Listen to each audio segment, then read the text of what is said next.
안녕하세요. 인생컨닝입니다. 네, 오늘은 제가 최근에 주변 지인의 결혼식을 다녀왔다가 들은 이야기가 있어서 한번 다뤄보려고 하는데요. 오늘의 주제는 1,000만 원도 못 모은 여자랑 결혼해도 될까입니다. 제 지인 중에 30대 후반의 남성이 있었는데 최근에 30대 중반의 여성과 결혼을 했습니다. 꽤 오랜 기간 연애를 한 걸로 알고 있고 5년 넘게 연애를 했다고 해요. 이제 제 지인은 그 여성분한테 그 힘든 시절을 지켜줬다라는 감사함 같은 감정이 있었습니다. 그래서 되게 좋은 분하고 결혼을 하는구나 이렇게 생각을 했는데 자신의 힘들 때 옆을 지켜준 사람인 거는 알겠는데 어쩌다가 얘기를 하다가 제가 그런 걸 물어봤어요. 여자분은 직업이 뭐고 모아놓은 돈이 얼마나 되냐 이렇게 여쭤봤더니 이 여성분은 유치원 교사이고 근데 모아놓은 돈이 1,000만 원 정도밖에 없다고 하더라고요.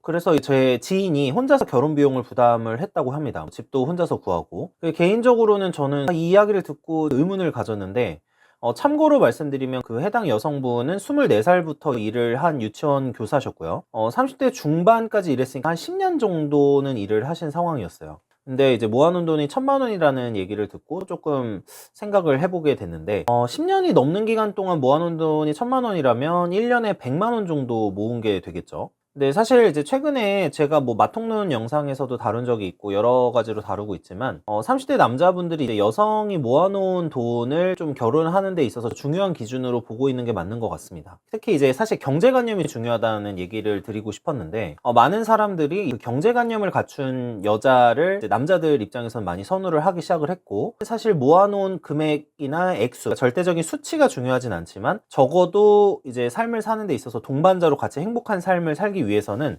미래를 좀 준비하기 위해서라도 돈을 모을 수 있는 어떤 능력이나 습관이 필요하다, 이렇게 생각을 하고 있는 것 같습니다. 제가 개인적으로 한번 생각을 해봤어요. 남자들이 이제 사실 절대적인 자산을 보는 그 약간 셔터남 같은 그런 남자들도 있죠. 물론 있는데 보통은 제 주변에서는 그 액수 자체보다는 여자분이 번 소득, 그러니까 얻는 월급 대비 얼마를 저축하는지를 좀 중요하게 보는 것 같거든요. 그래서 제가 한번 월 200만 원 정도 소득을 올린다고 보고 한번 계산을 해보면은 병원비 등 집에 돈이 들어가야 되는 예외적인 상황을 제외한다면 개인적으로는 저는 사실 50% 이상 정도는 저축을 해야 된다고 판단을 하고 있어요. 정말 적어도 진짜 이것까지 좀 힘들다고 하면은 최소 30%는 저축을 해야 된다, 이렇게 생각을 하고 있는데, 그러면 30%를 기준으로 하면요, 월 200만 원 소득을 기준으로 할 때 60만 원, 한 달에 60만 원 정도는 모아야 된다라는 개념이 되고요. 1년에 720만 원을 저축할 수 있습니다. 적금 같은 걸 붓는다고 하면은 금액이 당연히 좀 늘어나겠죠. 여기에다가 그 30대 중반 여성이라고 했잖아요. 그러면 10년 정도를 일했다라고 하면은 좀 더 썼다고 가정해도 한 7천만 원 정도는 모았어야 됐다라는 거고요. 그러니까 절대적인 액수 자체보다는 그 사람이 일한 기간, 그 다음에 평균적으로 벌었던 소득을 기준으로 봤을 때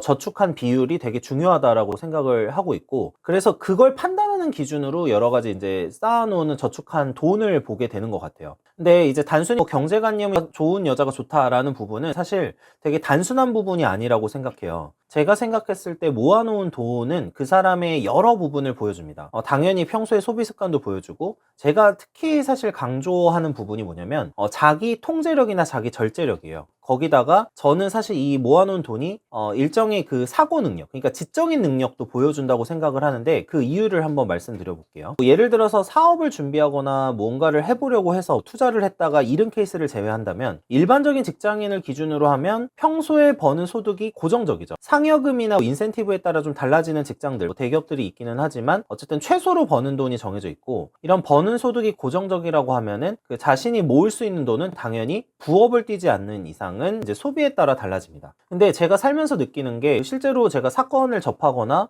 개인회생 사건 같은 걸 접해서 상담을 할 때가 있는데, 그때 얘기를 나눠보면은 아끼는 것도 할 줄 모르시는 분들이 굉장히 많아요. 방법을 몰라서 못 아끼시는 분들도 간혹 있더라는 거죠. 그래서 느낀 게, 절약이라는 부분도 동시에 지적인 능력도 많이 필요하고 이거에 따라서도 좌우되는 게 아닌가라는 생각이 든다는 거죠.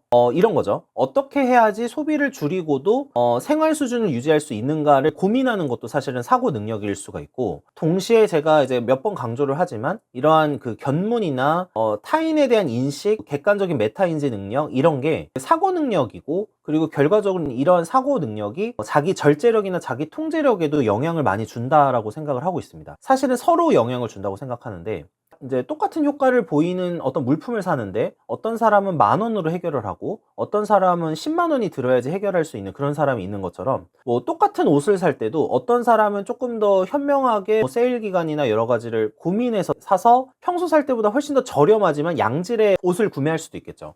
그러니까 결국에는 절약이라는 것도 판단 능력이나 사고 능력이 굉장히 필요하다라는 거고, 내 인생에서 필요한 것과 필요하지 않은 것을 구분하는 능력이 많이 작용을 한다, 이렇게 생각을 하고 있다는 거예요. 즉 요약해서 말씀드리면, 경제관념이라는 거는 사실 단순히 그 사람의 개념, 이런 생각이 아니라 그 사람의 어떤 똑똑함, 그러니까 즉 사고 능력을 보여주는 하나의 지표일 수도 있다라는 거예요. 물론 뭐 절대적인 건 아니겠지만. 그래서 실제로 부에 대한 책을 읽다 보면요, 이거는 이제 이웃집 백만장자나 여러 책에서도 등장하는 부분인데, 배우자의 경제관념 그리고 배우자의 소비 통제 능력이 그 자수성가한 부자들에게서 나타나는 공통적인 특징이라는 내용들이 등장을 합니다. 검소함도 어쩌면은 누구나 할 수 없는 스킬과 능력이라는 얘기고, 자수성가한 부자들에게 필수적인 요건은 사실 성공한 배우자일 수도 있지만 최소한은 절약하고 소비를 통제할 수 있는 배우자를 갖고 있어야 된다라는 거예요. 이거는 물론 자수성가를 기준으로 한 거니까 원래 집에 부가 많이 쌓여 있었던 분들은 좀 예외적인 상황입니다. 그래서 결국에는 돈을 사용하고 돈을 버는 것, 두 가지 모두 종합적으로 사고 능력이 필요하고, 소비를 절제하고 적은 돈으로 큰 효과를 보려고 하는 거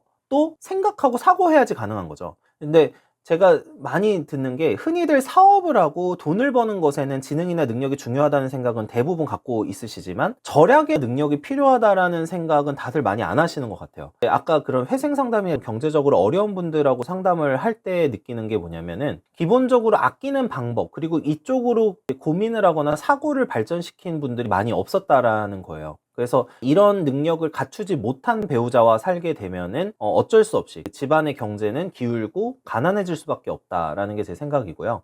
마지막으로 저는 배우자의 요건 중에 굉장히 중요하다고 생각하는 게 똑똑해야 한다는 거예요.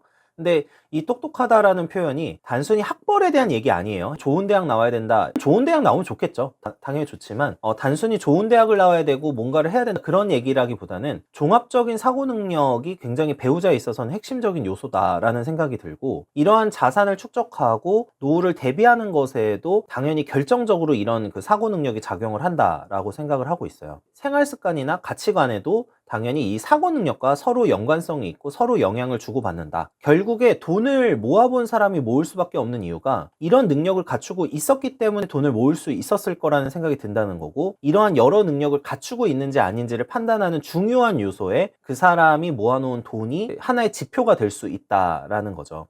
더군다나 요즘같이 소비를 권장하고 지향하는 시대에서 사는 분들이라면 더더욱 이런 능력을 갖고 있는 사람들이 되게 드물고, 이런 능력을 갖고 있다라고 하면은 굉장히 출중한 능력을 갖고 있는 여성분일 가능성이 높다. 그래서 이런 여성분과 결혼을 한다면 행복해질 가능성이 높다고 생각을 하고 있고요. 오늘의 마지막 결론, 영상의 결론은, 돈을 모을 줄 모르는 사람은 배우자로는 조금 적합하지 않은 게 아닌가라는 게 사실 제 개인적인 생각이었습니다. 시청해주셔서 감사합니다.